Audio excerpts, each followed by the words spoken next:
ሁሉም ነገር የጊዜ ጉዳይ ነው። ጊዜ ነው የሚያነሳህ፣ ጊዜ ነው የሚጥልህ። ከወደክም ጊዜው ነው፣ ከተነሳህም ጊዜው ነው። ሻይን ካደረክም ሻይን ያደረክበት ጊዜ ስለሆነ ነው። ከወደክም በቃ የጊዜ ጉዳይ ነው። ሰዎች ወርቀው ካየህም ጊዜ ነው የጣላቸው። ሰዎች ተነስተው ካየህም የሆነ ደረጃ ላይ ደርሰው ያዙ ልቀቁ ቢሉ በቃ ጊዜያቸው ስለሆነ ነው። it's all about timing። ወጣትነት ጊዜ ነው። በወጣትነትህ ያላደረከውን ነገር በኋላ ላይ ካለፈ በኋላ ብትቆጭበት፣ ብትጸጸትበት፣ እንቧ ከረዩ ብትል፣ ወደዛ ወደዚህ ብትል ምንም ጠብ የሚል ነገር የለም። ስለዚህ በጊዜ አትቀልድ። ሰው ሁኔታን መቀበል ስለማይችል ነው በሁኔታ የሚጎዳው። ዛሬ ካጣ የለመድከው ነገር ከቀረ ከነገሮች ጋር ራስን ማዋሃድ በቃ የሚቀርብህ ነገሮች ይኖራሉ። ለዛሬ ቅሩ ነገ ይደርሳሉ። እኔ አሁን ማጣት አልፈራም። ከዜሮ መጀመር። ዜሮ ደግሞ ብሩ አይደለም፣ እኛ ብር አይደለም የሚከብደን፣ ሰው ነው የሚከብደን።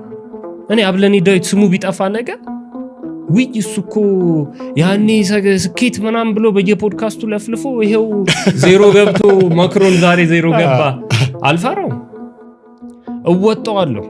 እንደውም ታሪኬን ያሳምርልኛል። እዛ ነበርኳ እና በአንድ በኩል አይቶ መመለስ አሪፍነቱ ብዙ አትፈራው፣ ከልክ ያልፍ።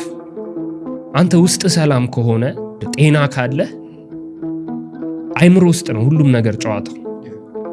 ከሁኔታ ጋር ለጊዜው ዛሬ ተፈቀደው ይሄ ስለሆነ ለዛሬ ልቀበለው፣ ነገን ግን አስተካክላለሁ። አንተ ራስህ መቆም ሳትችል ሌላን ሰው ለማስደሰት በምታደርገው ጥረት ውስጥ ህይወት እየከፋችበት ሄዳለች። በቃ ሴቭ ራስህን መጀመሪያ ራስህን ሴቭ አድርግ። እየቀጠለ ይሄዳል። ከዛ አይ ሴቭ ማለት ምን ማለት ነው? በቃ ሴቭ አድርግ። በገንዘብ ሴቭ አድርግ፣ በሰውነት ሴቭ አድርግ፣ ኢነርጂን ሴቭ አድርግ። አብዛኛዎቹ ነገሮች ለራስህ ነው መዋል ያለበት። ለራስህ ሳይውል ቀርቶ ለሌላ ሰው ዝም ብለህ እያባከንከው ብትሄድ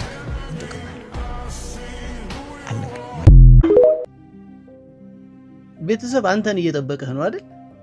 ልክ ራስህን አበርትተህ በትልቅ ሞራል ልትሰራ ስትወጣ ደግሞ መንገዱ ጥምም፣ ስራው ዝንፍ፣ ጓደኞችህ ልውጥውጥ እያሉብህ ሁሉ ነገር ግራ እያጋባህ ነው አይደል? ይህ ወጣትነት ይባላል። ትከሻ በደንብ ሳይጠነክር ቤተሰብን፣ ስራን፣ ፍቅርን መሸከም፣ አእምሮ በብዙ ነገር መወጠርና ትዕግስትን የሚፈታተኑ ነገሮች እየበዙ መምጣት፣ ይህ ወጣትነት ነው። ግን እናልፈዋለን፣ ምክንያቱም ጠንካሮች ነን። እናልፈዋለን ምክንያቱም ፈጣሪ አለልን። እናልፈዋለን ምክንያቱም ወድቆ መቅረት የሰነፍ ስለሆነ። ዝም ብለህ አስበው ይሄን ጊዜ አልፈው ስትስቅበት፣ ቤተሰብ ሲኮራብህ፣ የምትፈልገውን ስታገኝ፣ ሁሉም በጊዜው ይሆናል። ወንድነት በዛ ላይ ወጣትነት ማንም የማይረዳው ህመም አለው። ግን ጥርሳችንን ነክሰን እናልፈዋለን። ከዛ ምንስቃለን። ያልፋል የኔ ጎበዝ።